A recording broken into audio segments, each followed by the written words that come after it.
Hey, everybody, it's Scott Steen with winnersandwhiners.com coming to you with the Friday edition of Today in Sports Betting, taking a look at the college football ranks. Scott, you and I have been going at it. You had a great week last week, going 3-0. I keep losing the late game. Every time I'm 2-0 and then I lose the late game and I can't sweep the board every Did you damn go 3-0 time. last week? No, I was 2-1. Who'd you have? I had you with I had Louisiana Tech minus the 14 in the late game. I thought they covered that. Oh no, you thought they covered against UTEP? Yeah. No, UTEP is apparently a sleeper team. No, Louisiana Tech looked terrible.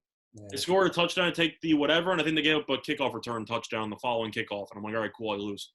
Right. And they didn't cover. I went 2-1 though. Okay, I had you down as 3-0 there. So no, I still was profitable, but no, I've gone 2-1 the last 4 weeks. Kind of your thing. Runs your record to 9-6 on the season. I went 1-2. Check in at 7-7-1. I had Miami. I was a believer. And then you saw their face. No. Yeah, that was not good. That's a good Clemson team. It really is. I really thought the. You thought De'Ara King could actually throw the ball. I think. I thought they'd have a little something for him on offense, and they did not. So.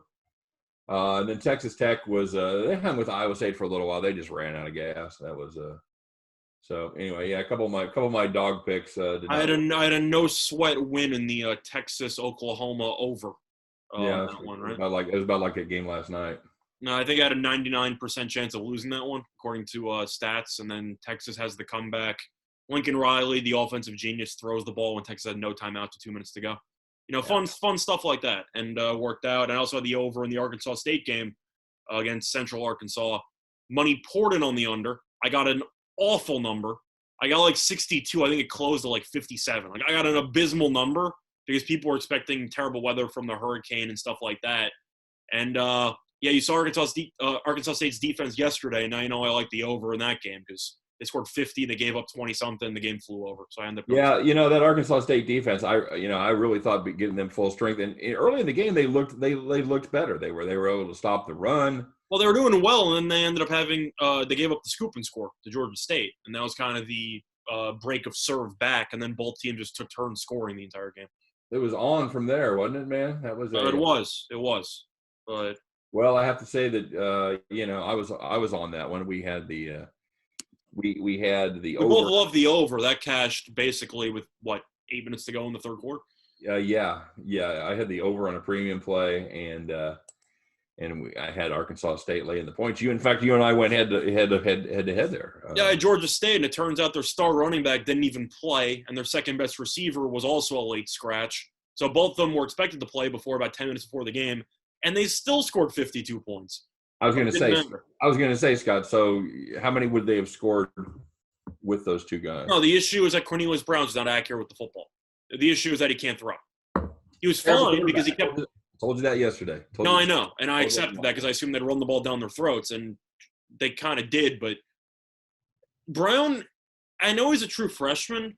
You can look off the safeties anytime you want, before you chuck the deep pass to Pinckney. You can chuck it whenever you want. Worst eyes in college football. Never fooled the safeties on one ball over 20 yards. Now, even though I ended up splitting with the leans and whatever, I actually cleaned up on that game with some bet boosts on Fox Bet. I had Arkansas State 3+ passing touchdowns and Georgia State 3+ rushing touchdowns comboed plus 700. So I cleaned up on that one. And I also had the player prop I told you about on FanDuel, because FanDuel in New Jersey has college football player props. And I had Pinckney over 62.5 receiving yards, and he had about 150, I think. Did he go that big? I saw him early in the third quarter. He was like at 90.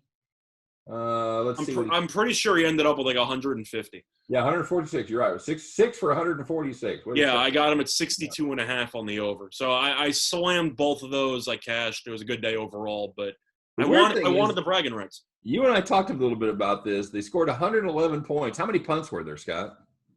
I'm trying to think if there were more after we talked about it. Were there 8 in the end? There were 9. There were 9? There were 9 punts in that game. That is incredible because in the fourth quarter, they were punting, and the announcer said something like, "Well, we haven't seen a punt in a while," and it felt that way. Well, it wasn't even a matter of just punts, but it was also you had 3 separate fourth and short turnover on downs or something. Like it was really bad. Yeah, it was. How many fourth down turnovers were there just on downs? 3, 4.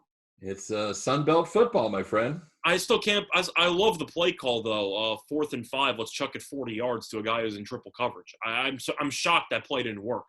You know, unbelievable. Pinckney is the Sun Belt Mike Evans. That's who he is. And yeah, he cleaned up for me, so it was a good day. Plus 700. They gave me plus 700. Arkansas State 3+ passing. Georgia State 3+ rushing. Georgia State had exactly 3. Arkansas State had 8. They had 8 passing touchdowns. I told you, man. You usually got a team with 2 quarterbacks. They got no quarterbacks. These guys have 2 legitimate. It's just so funny how they acknowledge how awful they are on the ground, and I am 100% for it because they cannot run the ball at all. No, they ran, and it didn't keep them from trying. They ran the ball 39 times for 58 yards. Yeah, they did nothing. But it was just like, oh, we're going to throw the ball, and we're going to have Adams on the outside who's wide open every play. Yeah, sure. Why not? If anything, they should have put up more. I think they should have thrown the ball more. Well, they did on 3rd and 5 at the end of the game. You were hoping that Blake Anderson wouldn't get too conservative and run it 3 times before punting. And they're like, yo, wait a second. We have 500 yards passing? Yeah, okay, we'll throw it. Yeah, that's a loser move. Wide open. They went for 551. You know what? I like both those guys. I like Hatcher and I like Bonner. Both good. Both good quarterbacks. What the hell are they doing at Arkansas State? Good Lord. Good question. You know, and I think that's a testament to the coach. Because either one of these guys could certainly be holding a clipboard at a Power 5 school, if not starting. And I think they could be. You think KU wouldn't use one of these guys? Good Lord! I think that Arkansas State might be an upgrade over KU. I guarantee you that's a better team than KU. I promise. All right, so let's take a look, Scott. We got a couple games tonight. We're gonna do that first before we get into you and I's picks. First of all, a game that feels like it ought to kind of be in the Sun Belt, but it's actually a CUSA game, is Southern Methodist and Tulane. And Southern Methodist is pretty much the money is poured in on Tulane here, Scott. This game opened at 9, and it is currently at 6.5, pretty much across the board. Total opened at 70.5. It is now down to 65. First of all, are those line moves right? I think they're definitely understandable. Now, when it comes to Tulane, I watched them play yesterday. They had a true freshman quarterback. Not yesterday, last week against Houston, and they got absolutely smacked. Like they looked good early, couple defensive touchdowns, and then Houston just decided, oh, we're going to turn the ball over 6 times and still score 49 points. Right. Sure. It's like 6 turnovers. They still scored 49 points. It was absolutely insane. Yeah. But Tulane can't stop anybody. But the thing about SMU, their offense is really good. They're going to be missing a couple of really important pieces to that team. Now, I know that for running backs, they still have Ulysses as their running back now after the original starter got injured and he's out for the year. They lost their best receiver last game in Roberson. Really, really good. And he had like 220-something receiving yards against Memphis, and then he ended up destroying his knee once again, which is a pretty sad story because he's had multiple knee issues in his career. Very, very good, and he's out for the year. So SMU's missing their number 1 running back and their number 1 receiver, and now they're facing a Tulane team that loves to control the clock through the ground game. So the logic is Tulane is going to be able to move the chains and keep this game close. And SMU so far this season, surprise under team. Even though that Bouchel's looked pretty good in the pocket, etc., I believe 3 of their first 4 games have gone under. Yeah, they've gone 5-2 to the under in their last 7. And the theory there is the market has caught up with them because they were a terrific over team early. I actually just think their defense is pretty good. I mean, the one game that went over was against North Texas, and, well, North Texas is absolute they're garbage. Yeah, they're garbage. But Texas State was under.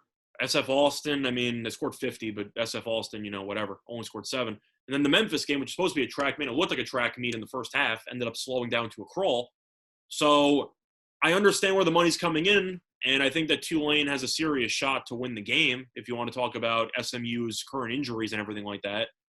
But I do think SMU's defense is underrated. I think Bichelle's pretty good. I'm going to lean to Tulane plus the points, and I'm going to lean to the under because I think that Tulane's going to want to run the ball. They're going to want to control the clock. And SMU's defense, I think, should be able to get some stops. So I'm going to lean to the under in that game. All right, very good. I've got a premium play on this game on the side, but I will talk a little bit about the total. I don't really have a feel for the full game total of 65.5. I'll tell you what I do like. I like the SMU team total over 35.5, and I think that's what we're going to get it at. They better throw the ball. Tulane has no pass defense. Right. That's exactly my point, Scott. This Tulane defense is absolutely dreadful against the pass. If you watch that game against Navy won that game by throwing the ball. Navy won that game by throwing the ball. Tulane gives up 271 yards a game, which is in the bottom third of college football, but it's also even worse considering they gave up 175 against Navy. So that takes your total down automatically.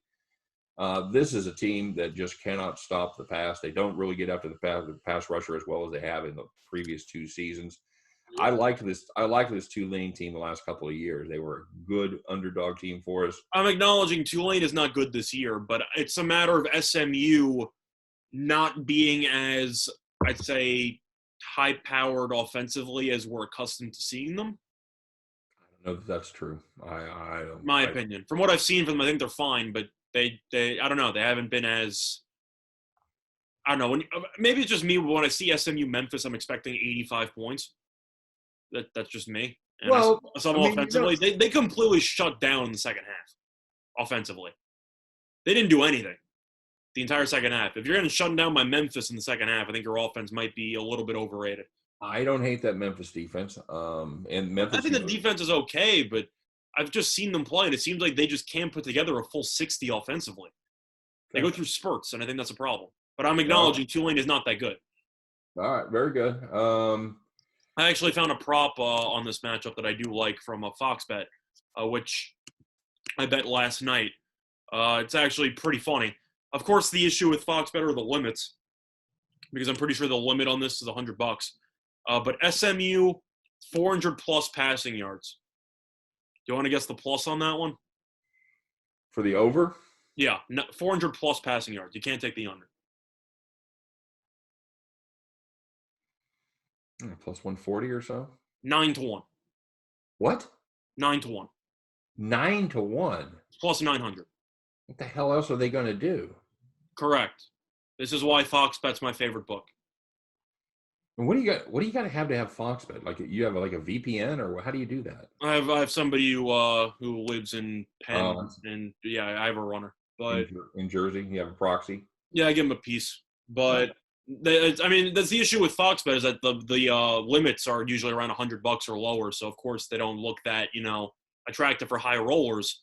But you're giving me 9-1 against one of the worst pass defenses I've seen all year. Sure. Yeah. 9-1, yeah, I'm not going to complain about that. We talk about odds and how that actually equates to real life, and that means that's why I was asking you, like, what lines would you set it at? And you said around +1. I was thinking around +200. It's like, oh yeah, 9-1. I'm like, all right, sure, just take my money. All right, cool. Well, again, that means that they play that game 10 times. Do they get to 400 more than once? I'm not thinking they do. I got to assume they do. So I'm going to go with the over. All right, very good. And then another interesting game. But I thought that was worth sharing because that line jumped out at me, and I thought that was hilarious. That's incredible. And you've throughout this show, you've talked about a lot about the Fox Bet stuff. So that's fantastic. I told you I got 7-1 yesterday on the Arkansas State and Georgia State stuff, and 7-1. Sure, I'll take it. Inefficiencies in the market, my friend. Correct. BYU Houston. BYU opened -4. A little bit of money's come in on the Cougs. They're up to -4.5, -5, depending on where you're looking. Total is dropped just a tick. Opened at 61. There's some 60.5 out there. It's mainly stayed static right about there. Scott, this Houston team. I was going to ask you, how good is this Houston team in comparison to how bad this Tulane team is?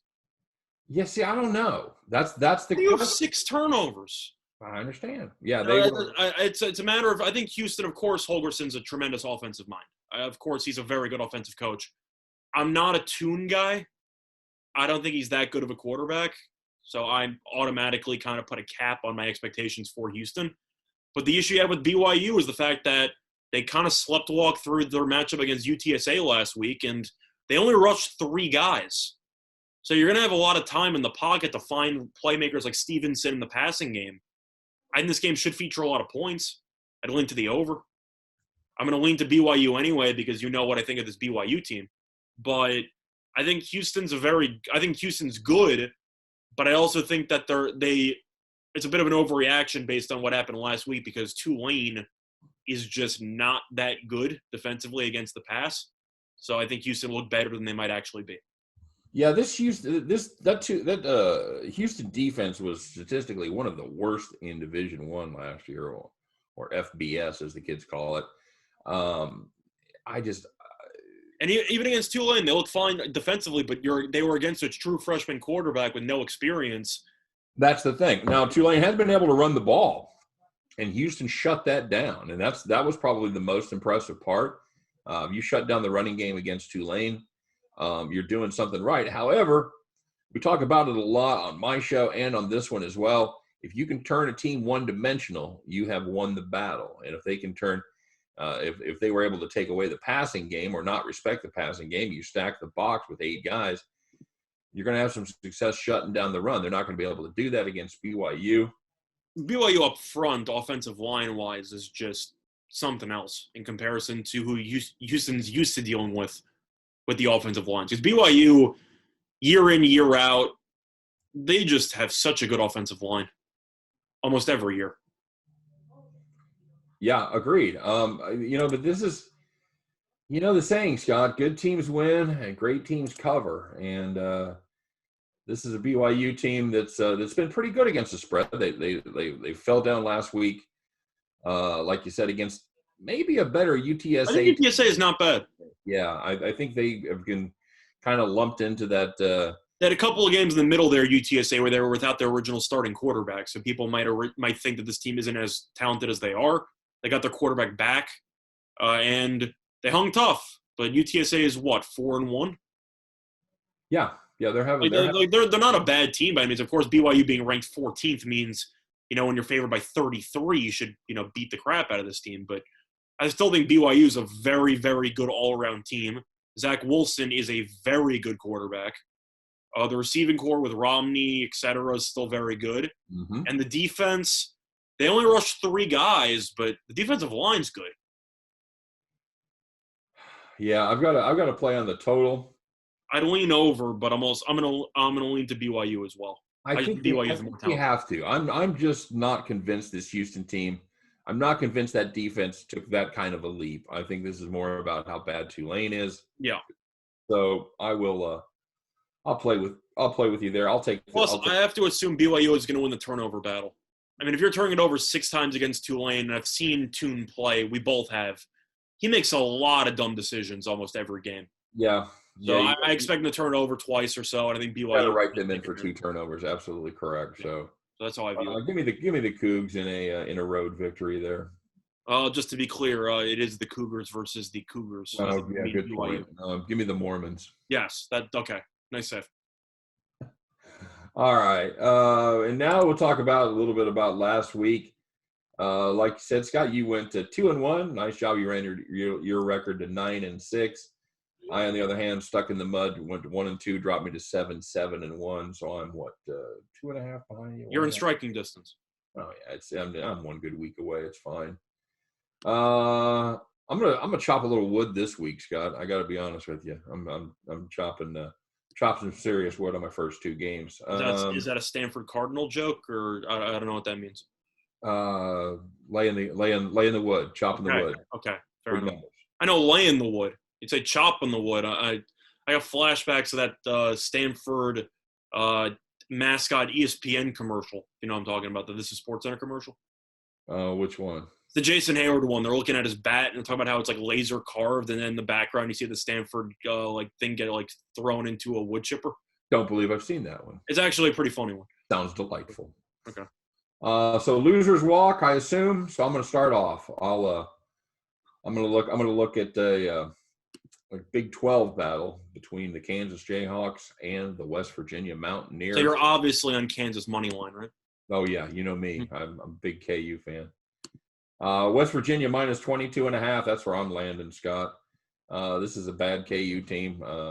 They are Are they bad. the worst? Are they like what do you think? Bottom 3 FBS team this year? I think. Well, they pretty much. UMass has to be in discussion, even though they haven't played a game yet. Right now, based on all the teams that have played right now, North Texas has to be in there, but North Texas. Kansas is easily right now for teams that have played already. They have to be a bottom 2 FBS team. Well, and we did learn this week that Coastal Carolina, pretty good team. Yeah, they dropped 50 on or like 40 something on Kansas's head. But yeah. But Kansas is 0-3 against the number this year. I expect that to be 0-4. Is Les Miles going to be there? Les Miles will be there. He will be there. Okay. He will be on the sideline if everything goes correctly. Some people aren't aware, by the way. Les Miles had COVID like a week and a half ago. So this is Les Miles did have a bout of the COVID. Like I said, they're 5-10 against the number under Les Miles since he took over. KU, they really rides the struggle bus moving the ball on offense. They do have Puka Williams. The offensive line's terrible. He's not had a great season, and they are dead last in the 76 FBS teams that have played a game. 8.2 passing yards per completion, Scott. Not good at all. This offensive line, as you mentioned, they are dreadful. They cannot protect the quarterback, giving up 15 sacks in 3 games. West Virginia, they get after the thrower a little bit. They've got 11 sacks in 3 games.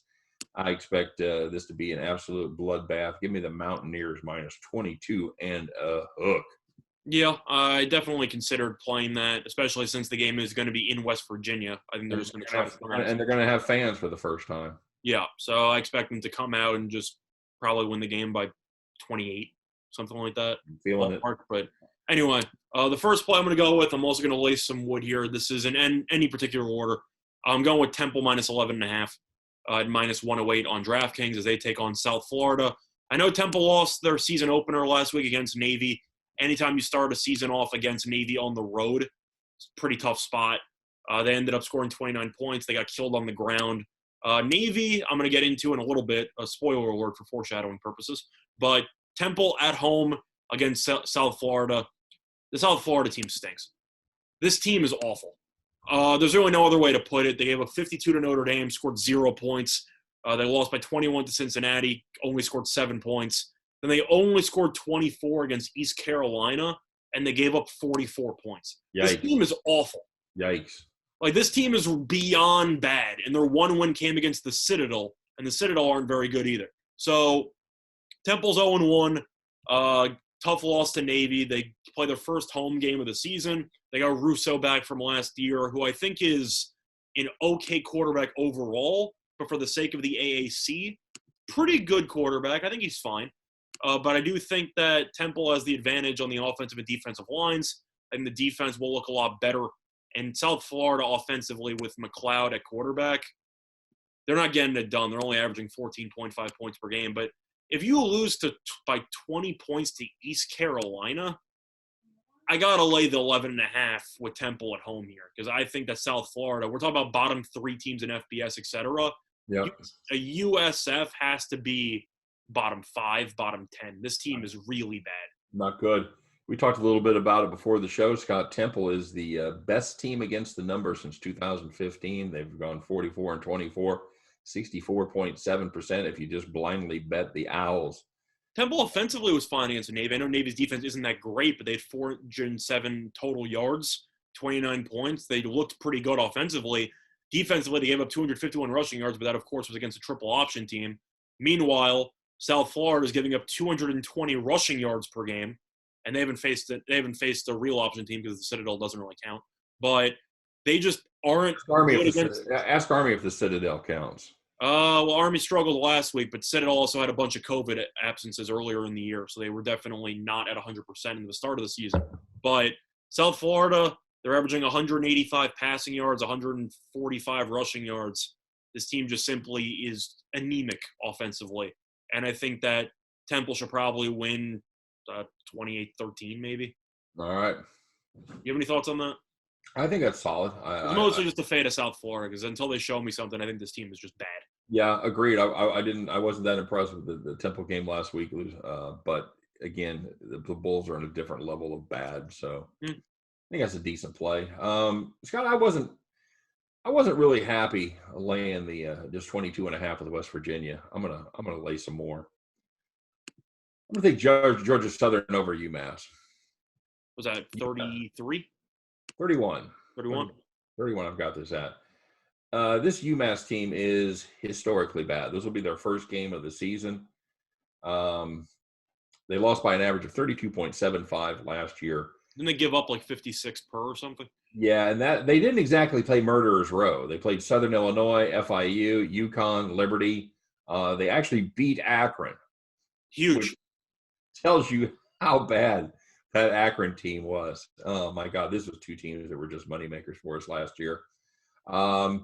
Georgia Southern, good, solid team. They like to run the ball, and this is they have an option system that works pretty well for them. Right. They kind of run a hybrid of the triple option. They run like a triple option veer, and it's not something that you're going to see very often as a team. And it doesn't really matter what UMass. You can just write the other team in for 55, 56 points. I think UMass gets UMass right here. Give me Georgia Southern minus 31. Okay. So my second play, I kind of gave a foreshadowing to it. I'm going to back them. It's a team that I gave out earlier in the year, and they lost by about 50 points. It's going to be Navy minus 2.5 as they end up taking on East Carolina. It's at minus 2.5 at minus 114 on FanDuel. A couple reasons why I like Navy in this spot. First of all, Navy, I know that they have struggled so far this season. They are 2-2 overall, but they have been night and day whenever Morris has been the quarterback for them. And Morris has played a game and a half. He played the second half against Tulane, and he led the 24-point comeback. And then he led the game against Temple last week, and they scored 31 points. So they've been awful whenever Morris has not played, but Morris is actually a very good option quarterback, and he's healthy for this game, which is definitely a good sign. Not much of I can't say as much of a runner in the sense that he doesn't have the game-breaking speed, of course, of a Malcolm Perry, etc. But he can actually move the ball through the air a little bit, which I think is definitely a new wrinkle that Navy can add. And from what I've seen from East Carolina, their offense was good. I know Ehlers has talent, but East Carolina defensively, terrible. Offensively, it's very, very turnover-prone. I think that Navy built up a lot of momentum after beating Temple last week as underdogs. I know that East Carolina won their first game of the season against South Florida, but looking at the numbers here, Navy, of course, they are really going to run the ball. They had 251 rushing yards last week. I know they have been weaker than usual, but East Carolina, they're allowing 317 passing yards per game, 187 rushing yards per game. They're giving up 41.3 points per game. And if you want to talk about who Navy's played against, I think Air Force is really good. I think they're a top 25 team. They played BYU, who is a top 15 team, arguably a top 10 team. So even though their numbers don't look good on paper, their strength of schedule has been pretty difficult up to this point. So now you face East Carolina, who can't stop anybody. Minus 2.5? Sure, I'll take the team that is pretty much guaranteed to not turn the ball over against a team that turns it over about 3 times a game. So I'll go the problem with turning the ball over against Navy is you just, with Navy controlling the clock like they do, you don't get that many possessions. Correct. And I know it's not like the game last night where you turn the ball over, you go, well, I'll have the ball again in 3 minutes. It'll be fine. Mm-hmm. But the issue that I have with East Carolina is that I know Navy, since they only run the ball, they turn over, a maximum of like 1 or 2 times a game? Absolutely. I guarantee you they average less than 1.5 turnovers. And I expect Aylor to throw around, 2 interceptions, as he normally does per game? You think, yeah. Yeah, so for that reason, I think Navy will win the turnover battle. I think Morris at quarterback does provide a stable option for them. And I think that at 2-2, based on the 2 losses coming against 2 really good teams, I think Navy is not good, but I don't think that they're as bad as people remember them for their 55-3 blowout in the opener. Well, we'll learn a lot more about them tomorrow as they take on definitely a below average team. Correct. So for that reason, I think 2.5 is too short. So I'll go with Navy. All right, very good. Scott, I'm going to take a look at the Super Bowl tomorrow, the game that everybody's been waiting for. This is a Georgia-Alabama game. Georgia 4.5-point dogs. I'm on the dogs here, buddy. I like this defense. It should be a fun matchup because it is the number one defensive team against arguably a lot of matrices used against the number one offensive team in the country. I ultimately think that the Georgia can get it done. I like this kid they've got playing quarterback right now.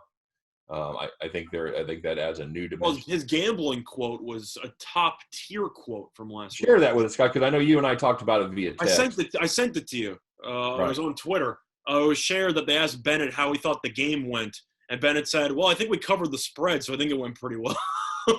Which is exactly what you want to hear your quarterback say.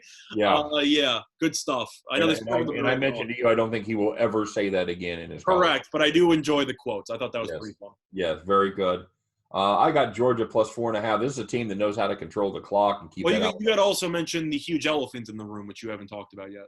The huge elephant in the room is not the one standing on the Alabama sideline, but is the fact that Coach Nick Saban will not be on the sideline for this game, having battled his second bout of COVID, as we found out yesterday. Scott, he also had it in July.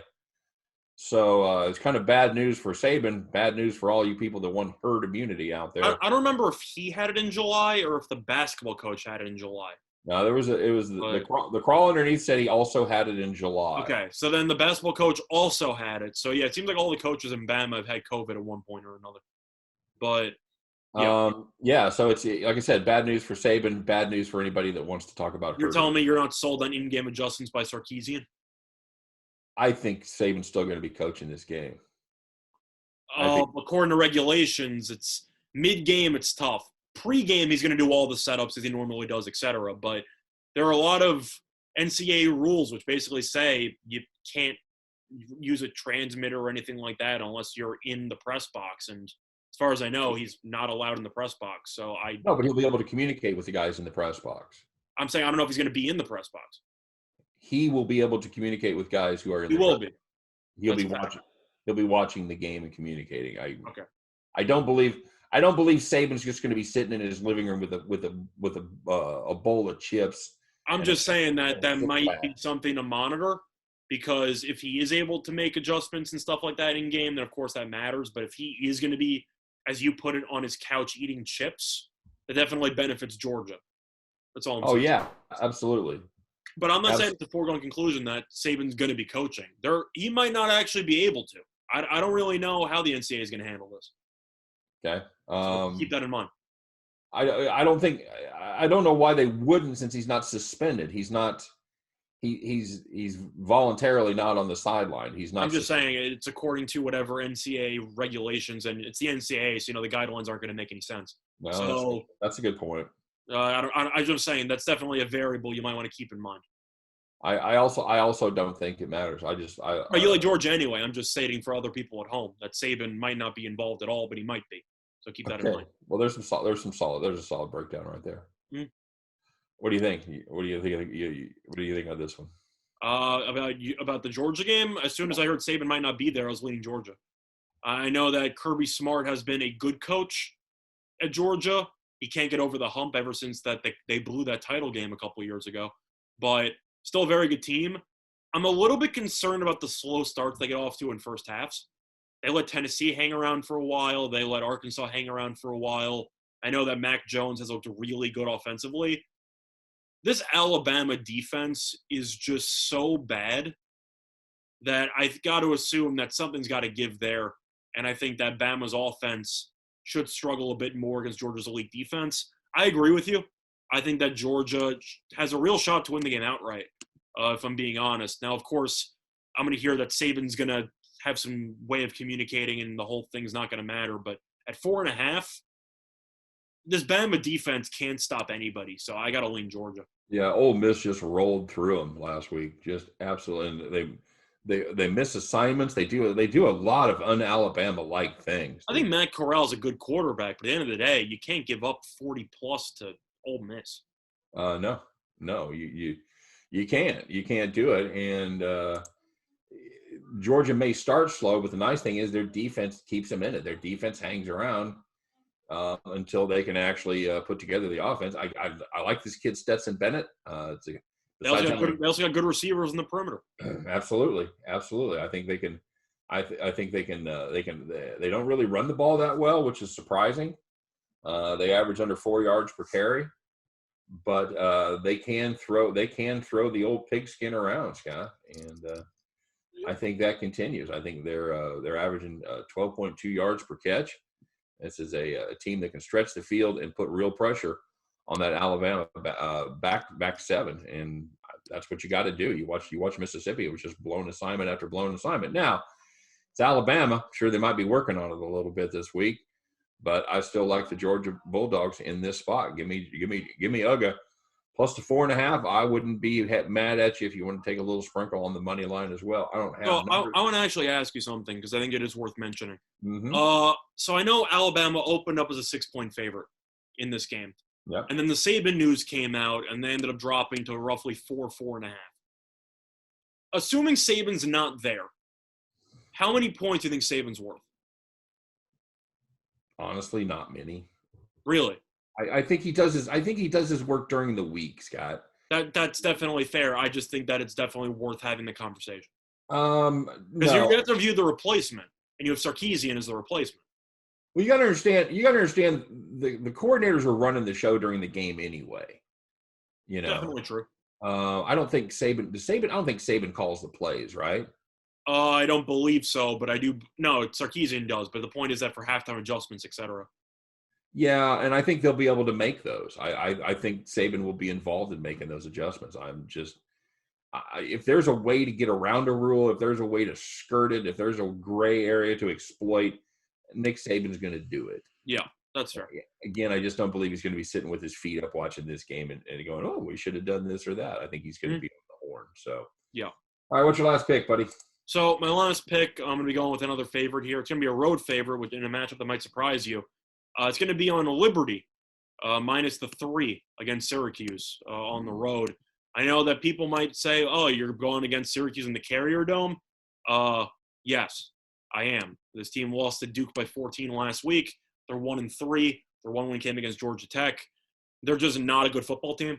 The offensive line's bad. DeVito's not good. They do have Harris, who I really like as a wide receiver, but DeVito's not the answer. The offensive line's terrible. And Syracuse, the main reason why I like Liberty in the spot, besides the fact that they're 4-0, Syracuse this season is allowing 231.3 rushing yards per game. Liberty's averaging 251 rushing yards per game with Willis at quarterback. Liberty knows how to run the ball, and Syracuse can't stop anybody on the ground. So Liberty, I think, especially after, you might remember this, Hugh Freeze's first game with Liberty was the hospital bed game from the press box against Syracuse, and Syracuse won. So it could be a bit of a revenge spot here because Liberty has lost to this team in the past in recent memory. But at the end of the day, Hugh Freeze has this team clicking. They're 4-0. Syracuse has been terrible this season, and Syracuse cannot stop the run, and Liberty is fantastic on the ground. So I think Liberty minus 3 makes sense, and I'm gonna go with Liberty as a result. Yeah, I don't hate that. I know Liberty hasn't exactly faced a bunch of that's the problem. Talented opposition. That's exactly the problem. They beat Western Kentucky by less than a touchdown. They beat FIU by 2. They did do a nice job with UL Monroe, but UL Monroe is another one of those teams that probably is a bottom 5, certainly bottom 10 team in the NCAA. I liked your other 2 picks. I don't like that one as much. You certainly could win it. You certainly could win it. I just think there's more of an element of uncertainty. It might just be a personal bias, but I've seen Syracuse play, and it's just, oh wow, that offensive line is. It's hard not to let your personal biases creep in, Scott. You know, that's kind of why I fade KU, because I get to see them play a lot. I keep. From what I've seen is that I've seen Syracuse play before, and it's just a matter of that offensive line and DeVito. I just think are such disasters that I think that Liberty should be able, in my opinion, to, use the ground and pound system. Plus, I think Hugh Freeze, despite how his tenure ended at Ole Miss, still a very solid offensive coach. I think that Liberty has a serious shot to win the game by a touchdown or so. Yeah, DeVito is awful. One of my least favorite starting quarterbacks at a Power I feel 5. bad for Taj Harris because he is such a good receiver and he's being so beyond wasted at that university. But I don't know. I like what I've seen from Liberty, and I do like the fact that Liberty has so many weapons on the ground that I just think that Syracuse is just going to be overwhelmed when it comes to trying to stop. Plus, their defense hasn't been good either. So it's not like this as with DeVito at the quarterback spot, Taj Harris is still averaging 19.9 yards per catch. He's insane. He's a very good receiver. He's playing on Sundays. He's a good player. Yeah, DeVito literally 50%, 48 of 96, 4 touchdowns, 2 picks. He's been sacked. How many times, Scott? How many times has he been sacked? You want to take a guess? Like 4 games. I'm going to guess 27. Just 20, Scott. Just 5 a game. I thought it was around like more. I thought it was around 7 per game. But yeah, okay. It feels like 7 per game. Yeah, not good at all. That's a problem for the Syracuse team. Yeah, I don't hate it. I just don't have the confidence in Liberty that you do. But it certainly is a play that could go your way. I was honestly torn between the Liberty game and I was looking at an honorable mention of North Carolina laying it against Florida State. I'm a fan of that game, which I was thinking about.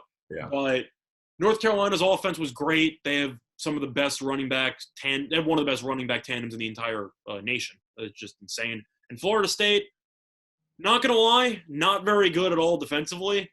I actually like Travis as a quarterback. I think they finally found somebody who actually looks capable in there. It's a night game in Florida State, which means nothing because Florida State's terrible. So I thought about North Carolina there also. I like what Mac Brown's been doing there. But I ended up deciding on Liberty. That if North Carolina ends up covering and Liberty does not, I'll be bothered. But we'll see what happens. All right, very good. All right, that's our 3 picks for the week. Hey, let us know in the comments section. Who are you backing? Is it is Scott going to go 2-1 again? Is this going to be my breakthrough 3-0 week? Whatever you think. Let us know. I think the main deciding factor was that I found out North Carolina was a night game, and I decided I'm not going down that road again. What is that? I don't know what that means. I lose every night game that I play. I keep going 2-0, and then I lose the night game every week. So I decided, I think it's time for me to stop betting the night game. That's using the old noggin there, buddy. That is absolutely a thing, and I think you should keep using that philosophy. Absolutely. There's no sarcasm detected at all by the two of us in those statements. Very good. Very good. Let us know what you're playing in the comments section. Tell us what games you're on as well. And, of course, if you want to get deeper dives into not just these games, but every college game going on this weekend, the ones that haven't been canceled by COVID, that is, make sure you check out winnersandwhiners.com. Nobody does it better, to quote Paul McCartney. So, no, that's not Paul McCartney. That's Carly Simon. Sorry. Very close. I was thinking of the other James Bond song, Live and Let Die. Anyway, so yeah, check out Winners and Whiners. That's what I'm trying to tell you. And for myself, for Scott Reichel, appreciate you stopping by, and we wish you guys the nothing but the best of luck. Hope your Friday goes fast for you. You get right into the weekend. And hey, let's see if we can start off that weekend with some winners right here. All right, you guys take care. Hope every one of those tickets in your pocket turns into cash money. And we'll see you next time on Today in Sports Betting. Take care, everybody.